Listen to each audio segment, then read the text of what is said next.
지혜의 근본이 여호와를 경외하는 것이라 말씀하고 있습니다.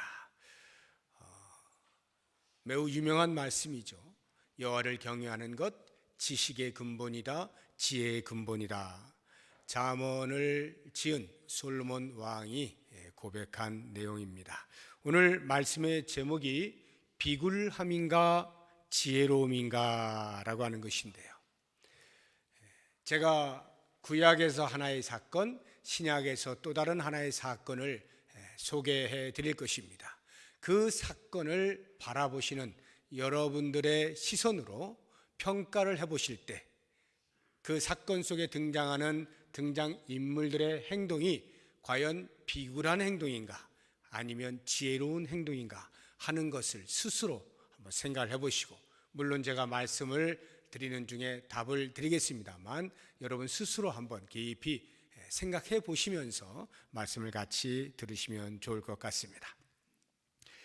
구약에서 소개해 드리고자 하는 사건은 여호수아 9장에 나오는 것인데요, 여호수아가 이스라엘 백성들을 이끌고 가나안 땅에 들어가 첫 점령지인 여리고성을 점령합니다. 그리고 이어서 아이성을 점령하는데 순간적인 실패를 맛보긴 합니다만 다시 정신을 차리고 아이성을 점령하죠. 이렇게 여리고성과 아이성을 점령했을 때 가나안 땅에 있던 원주민들, 그 족속들이 전부 놀랍니다. 이제 우리도 죽게 생겼구나, 이런 생각들을 하게 되죠. 그런데 반응들은 다릅니다. 대부분의 반응은 우리가 빨리 정비를 하자, 저들이 공격해 들어오면 어떻게든지 우리가 막아내자, 싸우자 라고 하는 것이 대부분 족속들의 태도였습니다. 그런데 유독 여호수아서 9장에 소개되고 있는 한 족속만은 전혀 다른 태도를 보입니다. 그 족속이 기브온 족속입니다. 기브온 사람들은 생각을 달리합니다. 그들과 싸워봤자 우리는 분명히 질 것이다. 그렇게 멸망을 당하느니 차라리 화친을 청하도록 하자라고 하는 방법을 택합니다. 그런데 그들은 이미 소문을 들어서 알고 있습니다. 이스라엘 백성들은 가나안 땅 족속들과 화친을 하지 않는다는 소문을 듣게 됩니다. 그래서 그들이 먼 나라에서 온 것처럼 사신들을 꾸밉니다. 옷을 너덜너덜하게 입고 오랫동안 여행을 한 것처럼 이렇게 먹는 빵 조각 이런 것들도 곰팡이가 설계하고, 이런 식으로 누가 보아도 이 사람들 굉장히 오랫동안 여행을 했구나 라고 생각하도록 그렇게 꾸며서 이스라엘 백성들의 앞에 나아가게 됩니다. 왜 그렇게 해야만 했는가? 왜 가나안 땅 족속들과는 화친을 맺지 못하도록 했는가라고 하는 것이 신명기 20장에 나옵니다. 같이 한번 보도록 하겠습니다. 15절 16절 같이 읽어봅니다. 내가 내게서 멀리 떠난 성읍들 곧 이 민족들에게 속하지 아니한 성읍들에게는 이같이 행하려니와 오직 내 하나님 여호와께서 내게 기업으로 주시는 이 민족들의 성읍에서는 호흡 있는 자를 하나도 살리지 말지니. 가나안 땅에 있는 족속들은 한 명도 살려두지 말고 다 진멸하게 합니다. 이유는 딱 하나, 죄가 관영하였고 그 관영한 죄에 대한 하나님의 심판으로서 하나도 남김없이 사람을 죽이지만 실제로는 죄를 없이 하는 것과 마찬가지로 그렇게 모든 사람과 짐승 막론하고 다 진멸하게 돼 있어요. 그런데 앞절에서 우리가 본 것처럼 먼 나라에 사는 사람들이 혹시 찾아와서 화친을 청하거든 그들과는 기꺼이 화친을 하도록 해라, 이렇게 말씀을 이미 해 놓으신 거예요. 신명기는 아직 여리고 가나안 땅에 들어가기 전이죠. 모압 땅에서 모세가 이스라엘 백성들을 모아놓고 너희들이 가나안 땅에 들어가면 이렇게 해라 라고 말씀하신 내용들입니다. 이제 그것을 여호수아가 실천을 해야 되는 거죠. 그러니까 가나안 땅에 들어와서는 여리고로부터 시작해서 아이성 계속해서 그들이 발 밟는 곳에 있는 족속들은 다 전쟁을 통해서 죽이게 되어 있는 것입니다. 이 사실을 알고 있던 기브온 족속들이 마치 먼 나라 사람들처럼 가나안 땅에 살고 있는 족속이 아닌 것처럼 거짓말을 해서 화친을 청하여 온 것입니다. 여호수아가 그렇게 찾아온 사신들을 보고 의심합니다. 너희들 희위 족속 아니냐? 그렇게 생겼는데 이렇게 하지만 그들이 여러 가지 증거물들을 보여주면서 아니다, 우리는 멀리서 왔다, 이렇게 이야기를 하죠. 그래서 그들의 거짓에 그만 넘어가서 화친을 맺게 됩니다. 그런데 그 화친 맺은 것에 대해서 성경의 저자는 이렇게 고발을 하고 있어요. 여호수아서 9장 14절 15절 말씀 같이 읽어봅니다. 무리가 그들의 양식을 취하고는 어떻게 할지를 여호와께 묻지 아니하고, 15절, 여호수아가 곧 그들과 화친하여 그들을 살리리라는 조약을 맺고 회중 족장들이 그들에게 맹세하였더라. 속았어요? 그리고는 여호와께 묻지 아니한 채 그냥 바로 화친을 맺습니다. 화친을 맺으면 죽이면 안 되죠. 죽이면 안 되는 거예요. 다만 뭘 바치고 이런 정도는 있어도 죽여서는 안 되는 것이죠. 그것을 모든 족장들로 하여금 다 맹세하게 합니다. 그러니까 이때로부터 기브온 사람들은 이제 목숨이 부지가 된 것이죠. 사흘 후가 되어서야 여호수아와 이스라엘 백성들이 그 사실을 알게 됩니다. 그래서 불러놓고 매우 문책을 해요. 그러나 문책을 했다고 해서 맺은 맹약을 파기할 수는 없는 겁니다. 그래서 너희들 거짓말한 거니까 이 맹세는 거짓이야, 파기된 거야 하고 죽일 수 없었습니다. 왜냐하면 하나님 앞에서 맹세를 한 것이기 때문에 그렇습니다. 그래서 여호수아가 할 수 있는 것이라고는 고작 그들을 저주하는 거예요.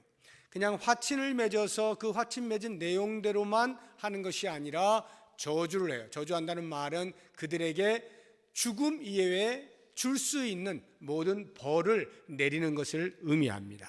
여호수아서 9장 23절 말씀을 같이 읽어보도록 하겠습니다. 그러므로 너희가 저주를 받나니 너희가 대를 이어 종이 되어 다 내 하나님의 집을 위하여 나무를 패며 물을 깃는 자가 되리라 하니. 그러니까 거짓말한 대가로 너희들은 이제 종으로 살아야 된다. 그래서 하나님의 집을 위하여 물을 깃고 나무를 패는 이런 종살이를 하도록 해라 하고 저주를 하는 것이죠. 그때에 이 기브온 사람들이 어떻게 반응하였는가 하는 것이 여호수아서 9장 24절 25절에 나옵니다. 같이 봅니다. 그들이 여호수아에게 대답하여 이르되 당신의 하나님 여호와께서 그의 종 모세에게 명령하사 이 땅을 다 당신들에게 주고 이 땅의 모든 주민을 당신들 앞에서 멸하라 하신 것이 당신의 종들에게 분명히 들리므로 당신들로 말미암아 우리의 목숨을 잃을까 심히 두려워하여 이같이 하였나이다 하고 목숨을 부지하기 위해서 어쩔 수 없이 거짓말을 하였다라고 하면서 그 여호수아가 저주한 대로 살겠노라 라고 하는 것입니다. 그래서 9장 27절을 보시면 이렇게 기록이 되어 있어요. 같이 읽어봅니다. 그날에 여호수아가 그들을 여호와께서 택하신 곳에서 회중을 위하며 여호와의 제단을 위하여 나무를 패며 물을 깃는 자들로 삼았더니 오늘까지 이르니라. 평생에 기브온 사람들은 이스라엘 백성들의 종이 되어서 여호와의 제단에 필요한 나무를 패고 물을 깃는 종살이를 하게 되었다 하는 것입니다. 자, 그러면 이제 이와 같은 기브온 사람들의 행동을 보면서 여러분들은 어떠한 평가를 내리시고 싶으신지 스스로에게 한번 물어보시기 바랍니다. 이러한 기브온 사람들의 행동에 대하여 어떤 생각이 드십니까? 조금 민족주의적 기질이 있으신 분들, 저도 좀 그런 기질에 속하는 사람이에요. 제가 외국에 나가 보니까 알겠더라고요. 민족주의적이라고 하는 말은 내 민족을 사랑하고 민족의 편에 서서 이런 걸 말하는 거예요. 민족주의적 입장에서 이 기브온 사람들의 행동을 보게 되면 어떨까요?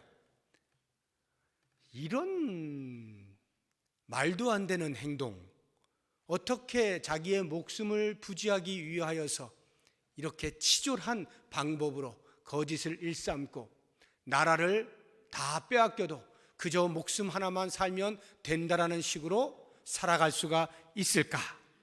어떻게 이런 수치감에 이런 치욕을, 이런 비굴함을 가지고 살 수가 있는가? 차라리 장부답게 떳떳하게 그들과 싸우다가 장렬히 전사하는 것이 그게 훨씬 더 멋있는 삶이 아닌가라는 생각이 얼마든지 들 수 있습니다. 우리 민족이 일제 강점기 시대를 생각해 보면 금방 이해가 되지 않습니까?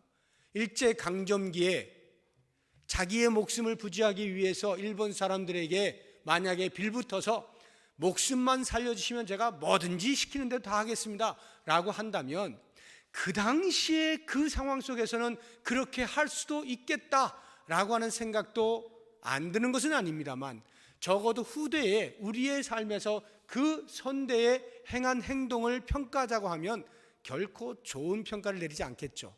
야, 그렇게 비굴하게 살다니. 목숨이 뭐라고? 그거 한평생 살면서 그냥 떳떳하게 살다 죽지. 어떻게 그거 조금 더 살아보겠다라고 그렇게 비굴하게 머리를 숙이고 자기 민족을 죽이는 그 사람들에게 빌붙어가지고 그럴 수 있을까? 그런 생각이 들지 않습니까? 지금 기브온 사람들의 입장에서 볼 때 그 사신들이 한 행동은 정말로 비굴한 모습이에요. 너무나 수치스럽고 치욕스러워서 입에 담고 싶지도 않고 그런 사건이 있었음을 역사 속에서 기록하고 싶지도 않은 거예요. 그런 수치감. 그런데 성경은 뭐라고 이야기하느냐? 이제 이 부분이죠. 성경은 뭐라고 이야기하는가? 마치 여호수아의 저주를 따라서 그들이 여호와의 전에서 이스라엘 백성들의 종으로 평생 살아간 별 볼 일 없는 사람처럼 여겨질지 모르지만 성경은 그것 너머의 이야기를 또 하고 있는 거예요. 그것이 바로 비굴해 보여도 그들이 목숨을 부지하여 살고 있는 자리가 여호와의 전을 위하여 나무를 패고 물을 깃는 자리예요. 이게 굉장히 중요한 겁니다. 다시 말하면 하나님의 시선으로 볼 때에 그들은 하나님 앞에 굴복한 거죠. 무릎을 꿇은 거예요.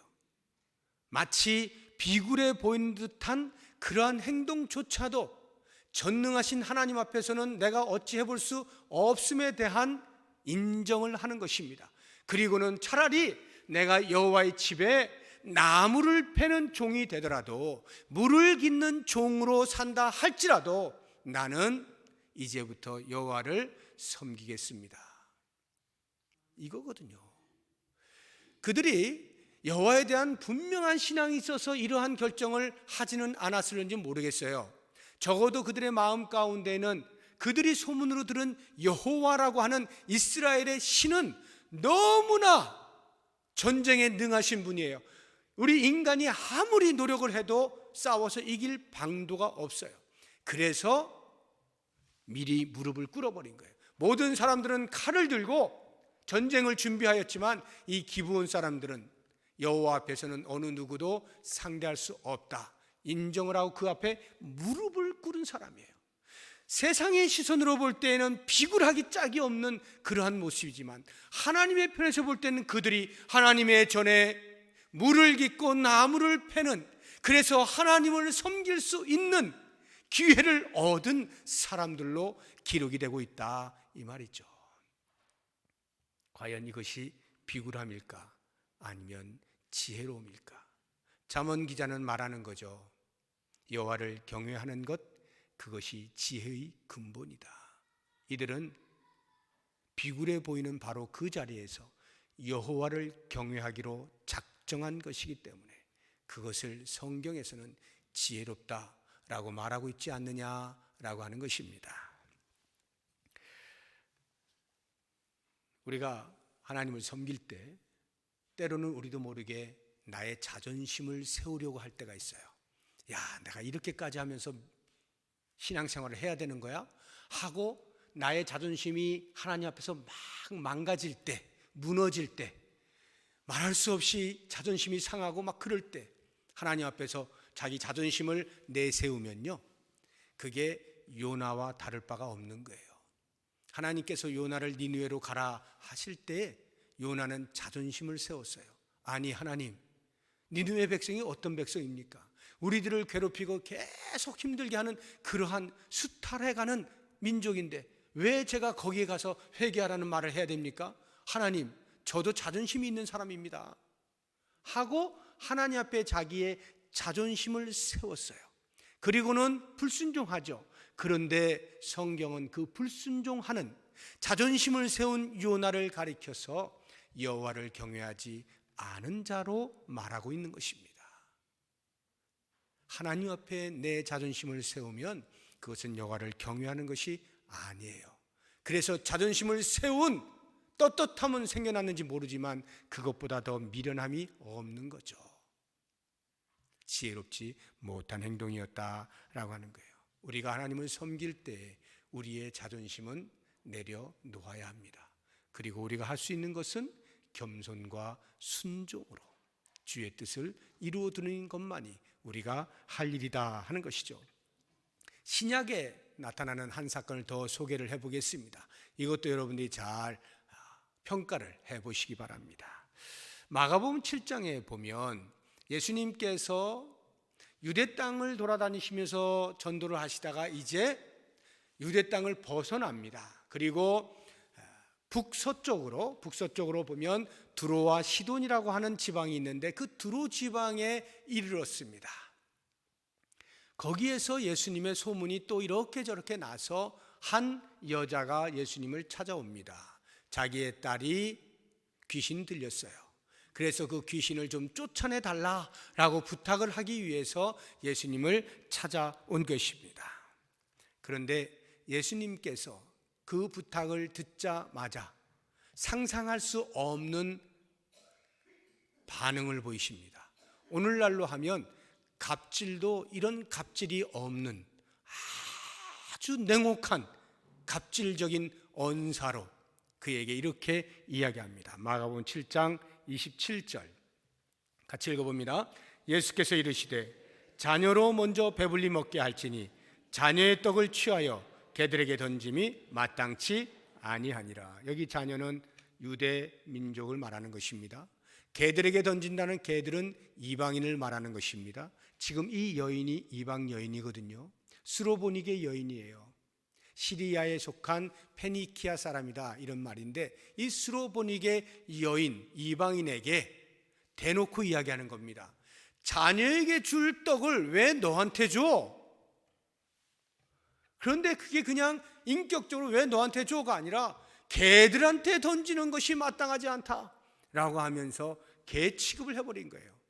이것은 예수님이 그 이방 여인을 개 취급한 것은 아니고요. 그 당시 사회가 유대 사회에서는 이방인을 전부 개 취급을 했어요. 그러한 유대 사회를 빗대어서 예수님께서 말씀하고 있는 거예요. 그리고 실제적으로 예수님께서는 복음을 전할 때 유대 민족에게 먼저 전하고 있는 상태입니다. 아직 이방인에게까지 가지 않은 상태예요. 바로 그때에 이 여인이 와서 귀신 들린 자기 딸을 고쳐달라 부탁하는 거거든요. 예수님께서 개들에게 던지 마땅치 않다. 자, 이런 말을 만약에 여러분들이 내가 들었다 생각해 보세요. 예수님의 소문을 들었어요. 정말 훌륭하신 분이고 아픈 사람들 잘 고쳐주고 성인 군자고 막 이렇게 소문을 들었어요. 그래서 내 딸도 혹시 고침받을 수 있을는지 모르겠다라고 하는 일말의 희망을 가지고 찾아온 겁니다. 그리고는 엎드리지 않았겠어요. 부탁을 했어요. 얼마나 간절하게 부탁을 했겠습니까? 그런데 이런 지하에 개 취급을 받게 되었을 때에 어떤 감정이 들겠어요? 세상에 상상할 수도 없는 말을 들은 것 아닙니까? 아무리 어떻게 저 사람의 입에서 그렇게 성인군자라고 소문이 난 저 사람의 입에서 이런 말을 할 수가 있을까? 그 받은 모욕, 그 모독감, 이것은 무엇으로 치료할 수 없는 그러한 상태였을 것이다 라고 하는 것이 너무나 당연한 거죠. 그런데 이 여자가 그 말을 듣고 반응하는 것이 더 이해할 수 없는 반응입니다. 28절 같이 보겠습니다. 여자가 대답하여 이르되 주여 올소이다마는 상 아래 개들도 아이들이 먹던 부스러기를 먹나이다. 이게 이 여인이 취한 태도입니다. 개 취급을 받았는데 그래요, 나 개입니다, 이렇게 하는 거예요. 그래요, 나 개입니다. 그렇지만 개도 주인의 상에서 떨어지는 부스러기 정도는 먹을 수 있는 것 아닙니까? 그 부스러기라도 좀 주시죠? 이런 이야기예요. 세상에 이런 비굴함이 어디 있습니까? 차라리 내 딸 안 고치고 말지, 어떻게 이런 소리를 들어가면서 내 자존심을 다 상해가면서 이런 모독적인 말을 들어가면서 그래도 빌붙어가지고 어떻게 하는지 고쳐볼까? 딸을 고치고자 하는 엄마의 심정에 무엇을 못하겠는가라는 생각이 들는지 모르지만 글쎄요, 이런 상황 속에서 과연 그 생각이 들까요? 그래, 난 그렇게 해서라도 내 딸을 고칠 거야, 이런 생각이 들 수 있을까요? 진짜 고칠 수 있는지 없는지도 확실하지도 않은데 소문으로 들은 것뿐이고, 이런 정도의 말을 하는 사람이 어떻게 내 딸을 고치겠나, 이런 생각 들지 않겠어요? 그러니까 당장 자리에서 떠날 것 같은 거예요. 야, 정말 세상에 믿을 뭐 없다 이러가면서 막 그냥 그러고 나오지 않겠냐 이 말이에요. 그런데 자기를 개로 취급하는 그 사람에게 나는 개입니다 라고 하고 부스러기라도 좀 던져주세요 라고 말하는 것은 딸을 고치겠다라고 하는 엄마의 신념도 있겠지만 그보다 더 큰 무엇이 있지 않느냐라는 생각을 해볼 필요가 있다라고 하는 것입니다.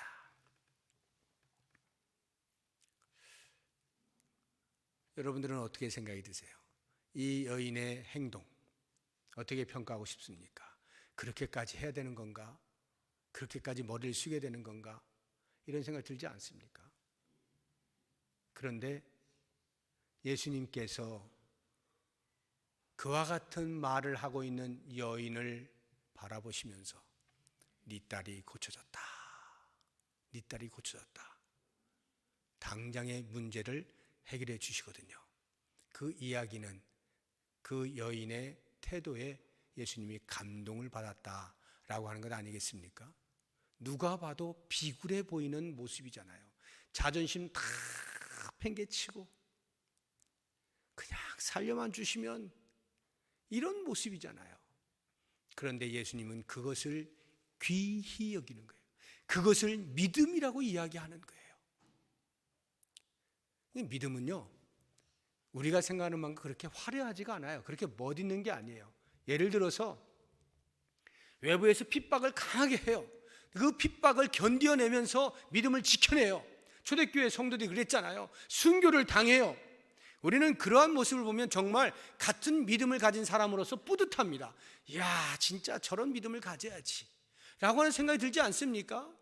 나는 혹시 그런 상황 속에서 어려울지 모르지만 그래도 그렇게 믿는 게 정말이지, 내가 죽는 한이 있어도 그리스도를 부인하지 아니하고 믿음의 자를 지켜내는 것, 이것이 우리가 보여야 할 태도지 라고 하는 생각을 얼마든지 할 수가 있습니다. 그런데 이 여인과 같은 행동을 보면 이것을 믿음이라고 해야 되나? 이게 믿음이라면 차라리 난 포기하고 말겠어 라고 하는 생각이 오히려 들지 않습니까? 비굴해도 너무 비굴해 보이는 거예요. 그런데 성경은 바로 그러한 모습을 가리켜서 오히려 믿음이라고 말하고 있는 것을 보면 우리가 생각하고 있는 훌륭한 믿음이라고 하는 것에 대한 정의를 새롭게 할 필요가 있겠다 하는 생각이 드는 겁니다. 하나님 앞에서는 한없이 비굴해지라는 거예요. 우리의 눈으로 볼 때 비굴해 보이는 그것조차도 하나님 앞에 무릎을 꿇는 것은 아무것도 아니라는 거예요. 내가 하나님을 인정하는 한은 내가 하나님 앞에서 내 자존심이 다 망가지는 그러한 상황조차도 괜찮다는 거죠. 그것을 받아내는 것이 믿음이라, 이렇게 이야기를 하고 있는 거예요. 그래서 저는 여호와를 경외하는 것이 지혜의 근본이다라고 할 때 과연 여호와를 경외한다는 것이 뭐냐라고 하는 이 부분에 대해서 우리가 새롭게 한번 돌아보자. 하나님 앞에 이 알량한 자존심 세워놓고 믿네 이렇게 하지 말고 이거 다 깎이고 없어지고 망가져도 내가 하나님 편에 서 있는 그 자체로 거기에 여호와를 경외함이 있다라고 하는 이것이야말로 참된 지혜로움이 아니냐 하는 것을 생각하시면서 내 감정과 관계없이 오직 여호와의 편에 서 있기를 기뻐하시고 무슨 한이 있어도 어떤 경우에도 에이 치사해서 에이 더러워서 에이 뭐해서 그만둬 이게 아니라 그저 하나님 앞에 서서 하나님께서 나를 보시는 한에 있어서 하나님께서 나를 인정하시는 한에 있어서 내가 하나님 앞에 서 있는 한에 있어서는 그 자체가 여호와를 경외함인 줄 알고 이러한 지혜로운 삶 살아가시면서 하나님께 영광을 돌리시는 우리 모두가 될 수 있기를 주의 이름으로 축복합니다. 기도하겠습니다.